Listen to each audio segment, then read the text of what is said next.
A very good morning, children. Today we are going to study about money. Now, we all know that before money was actually introduced in the economy, we had exchange of goods for goods, and that is known as barter system, also known as commodity to commodity economy.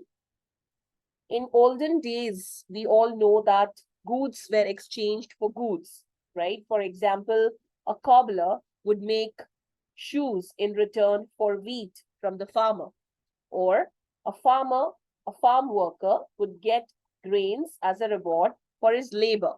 And of course, there were many commodities which were exchanged.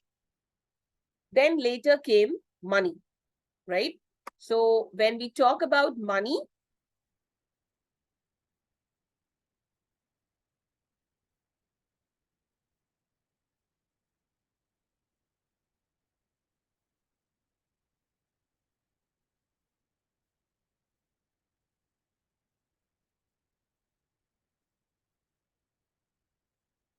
so money is a medium of exchange. With the help of money, any exchange of goods and services can take place. Money is said to be the most liquid asset among all the assets of a man. It has general acceptability as a means of payment and liquid characteristic. Keynes also called this as the liquidity preference. Now, the definition of money: it is anything that is regularly used in economic transactions and serves as a medium of exchange, a unit of account, and a store of value. Now, coming to the barter system, as we discussed in the beginning of the video, barter system of exchange, it is a system of exchange where goods are exchanged for goods, also called the CC economy, where commodities are exchanged for commodities. But we also had some drawbacks of barter system. And with the introduction of money in the economy, all these drawbacks were eliminated. When we talk about the drawbacks, we say that the double coincidence of wants is the important drawback of barter system. Double coincidence of wants. For example, if a person is exchanging goods for goods, now if a farmer is looking for a wheat, okay, and a cobbler has only shoes to give. So in that way, if they both want to exchange their commodities, it was easy. But then sometimes it so happened that a person couldn't find another person who actually had what that person wanted. And if that person finds somebody who actually has what the person wants, but is not ready to take in exchange what the person was ready to give. Say, for example, if you want to sell wheat, okay, or rather, if you want to buy wheat and you are ready to give shoes in return, but then the person who has wheat may not be ready to take shoes. So this was the main drawback of barter system, double coincidence of wants. The second one we talk about is lack of common unit of value. Common unit of value, okay, now you go out, you buy stuff, all you have to do is pay with money, right? But then during barter system, there was lack of common unit of value. So here under such system, for example, it was very difficult to value the commodities. There was not a common unit to measure the value of the commodities in barter system. Of course, with the introduction of money, this was again eliminated. Then we have difficulty of future payments or contractual payments. The contractual payments, future payments are also called as deferred payments. Now, if you want to make a payment in the future, it's very easy. You write a check, and on that particular date, that particular check can be encashed. But then in barter system, it was very difficult to pay for the future. Contractual payment was very, very difficult. Then we have difficulty of storage of value and transfer of value. In barter system, saving was possible only by way of storage of goods. So, but then of course we all know that the money can be stored, the money can be transferred, the money can be transferred from one bank account to the other, the money can be transferred from your particular account to someone else's account. But then what about barter system? How the goods would be transferred, how the goods would be stored, especially the perishable goods. The perishable goods, you cannot be stored for a longer time, right? So again, in barter system, this was one of the drawback where there was a lot of difficulty of storage and transfer of value. So this was the main drawback of barter system. What was the advantage of barter system? One particular advantage, it was, as we said it in the beginning, that you exchange goods for goods. So yes, transactions did happen. So the only advantage we had in barter system was it facilitated exchange of commodities. Then came the metallic coins or the silver coins, right? Now, when we talk about metallic coins, okay, metallic currency, we had gold and silver coins and alloy metal. Now, what was the advantages? It eased the process of exchange and there was expansion of expenditure. Now, eased the process of exchange? Yes. With barter system, it was little difficult. As we discussed in the previous slide, there was something called double coincidence of wants. But then with the introduction of gold and silver coins or alloy metal coins, it was easy. The exchange process became little easy. Then there was expansion of expenditure. When you have money, you do spend. So the expenditure expanded with the introduction of metallic currency. Then what were the disadvantages of these currency? Difficulty to pay for large transactions, like intrinsic value was more than the face value, which actually led to melting of coins. Now, intrinsic value or the commodity value, as we call it,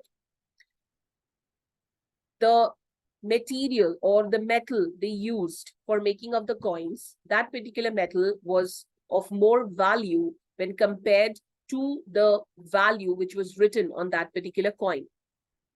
So if you melted the coins and sold that particular metal in the market, you could actually earn more.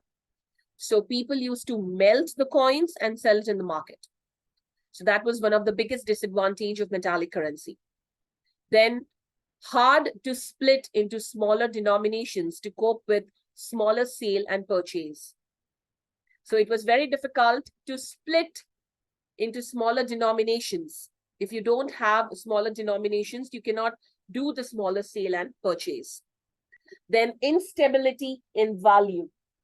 The value of gold and silver, it's always unstable. So there was instability in the value of the coins. Then the next type of currency we have is paper money, what we are using it right now.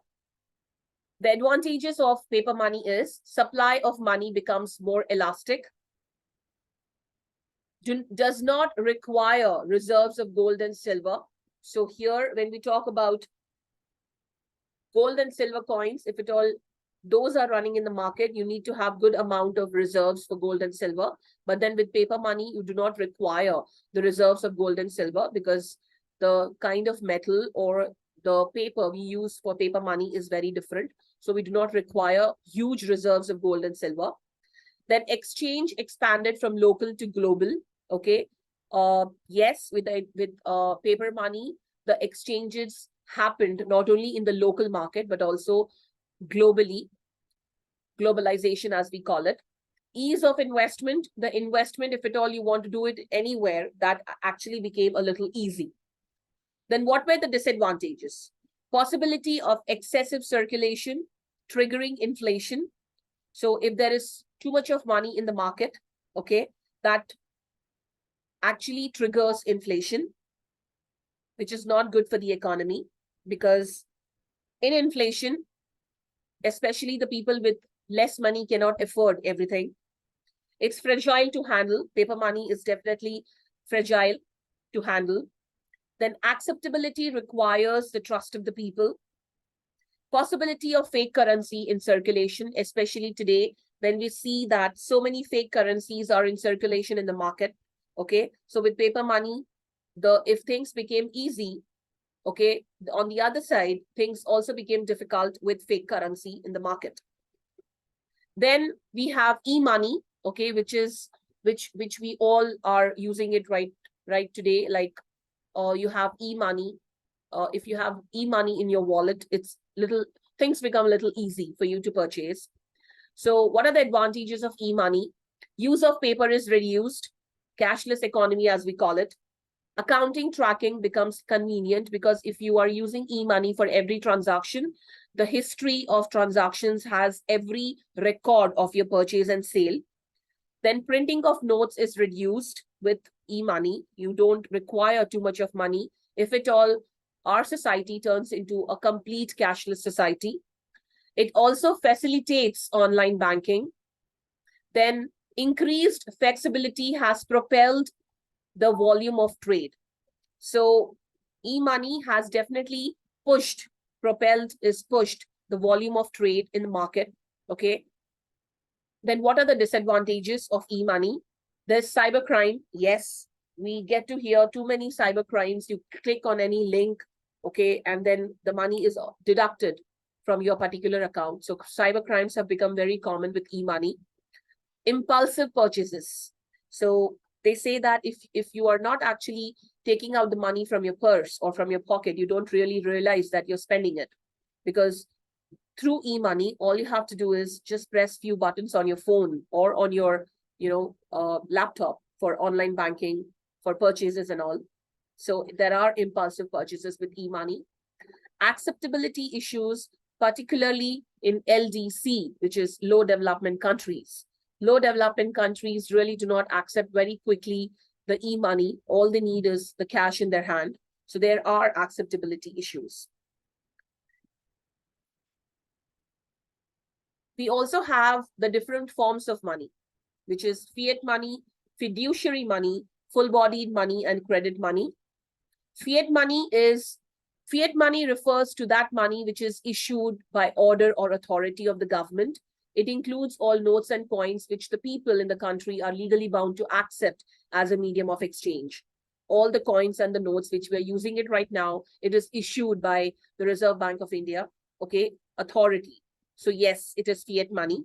Then fiduciary it's that money which is accepted as a medium of exchange because of the trust between the payer and the payee. And the example is check. If you're accepting check from someone, it's because you trust that particular person. Then full-bodied money, it refers to the money in terms of coins whose commodity value is equal to the money value as when these are issued. So commodity value is intrinsic value, okay, the commodity or the value of that particular metal which is used in making that money. So the money values, so something which is written on that particular note and the value of the commodity or the material is equal. Credit money it refers to that money of which money value is more than the commodity value.